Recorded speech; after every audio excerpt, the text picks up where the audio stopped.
Olá, tudo bem? Meu nome é Robert Souza, esse é o canal Teologia e Você. Tudo bem contigo? Olha, hoje nós queremos falar de um grande clássico e esse clássico se chama Bíblia Thompson. Você já ouviu falar da Bíblia Thompson? Você já ouviu falar desse grande clássico, um dos maiores clássicos de leitores de Bíblia do Brasil? Uma excelente Bíblia de estudo, tá? Essa Bíblia de estudo aqui, ela arrancou suspiros de muitos teólogos já há várias décadas e de bons leitores, bons cristãos, pessoas que gostam de boas referências, tá bom? Então, claro, para começar, quero falar um pouco da estética dela.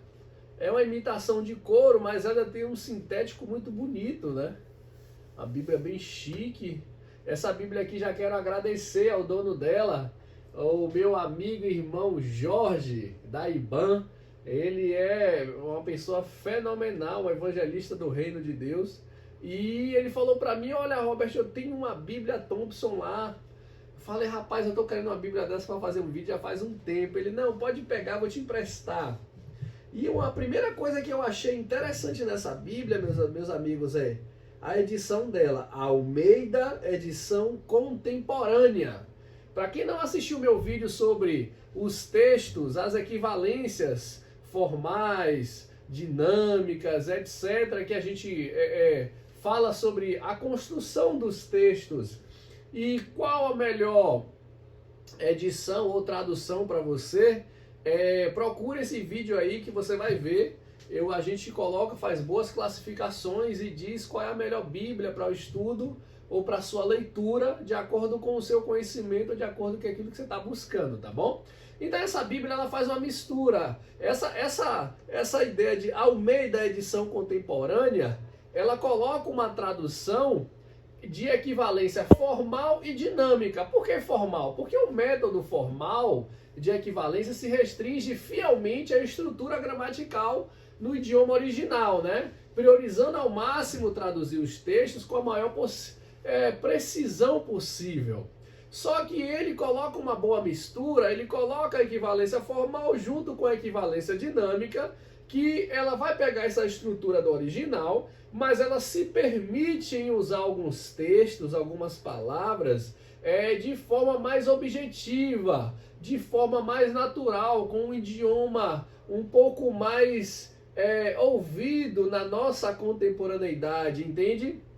Então ele tem uma melhor, é mais confortável a leitura.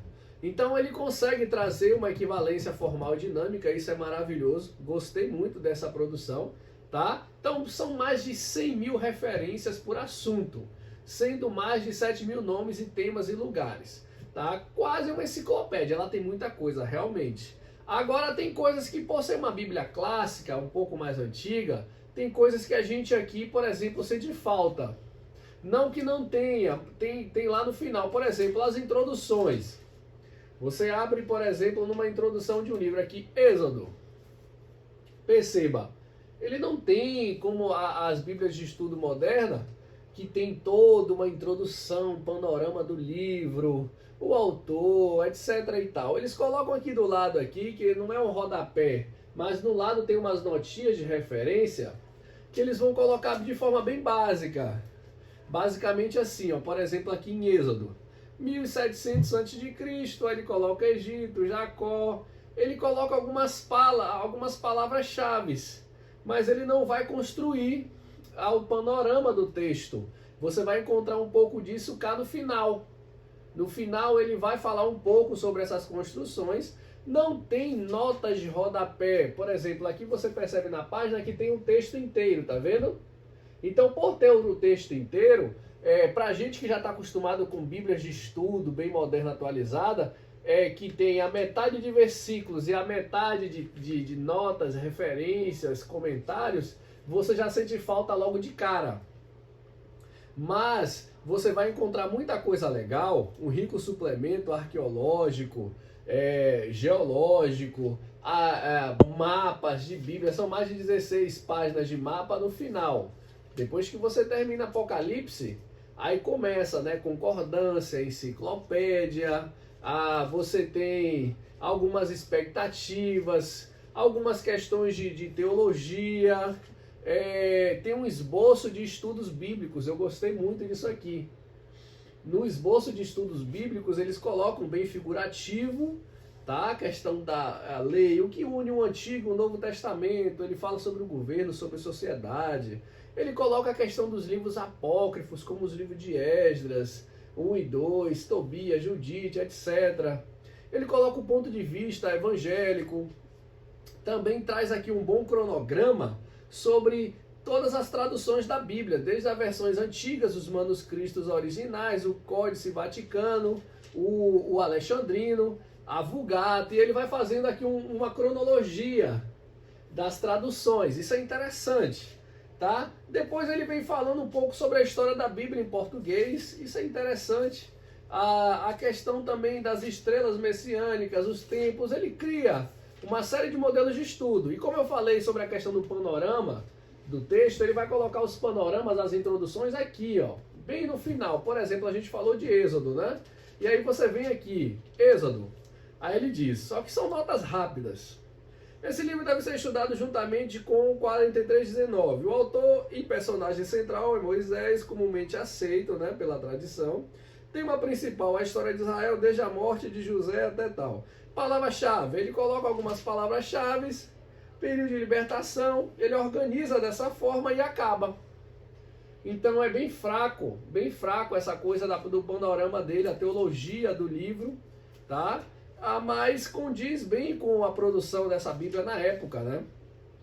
E claro, depois disso, desses panoramas, ele vai colocar outros mapas, análises de livros, o que alguns personagens descreve. Ele tem um estudo sobre os grandes personagens bíblicos, mapas muito interessantes, as viagens missionárias de Paulo, enfim, e vários suplementos arqueológicos. Esses suplementos são interessantes, porque ele vem com fotos, ele vem com muitas notas a partir dos livros da Bíblia.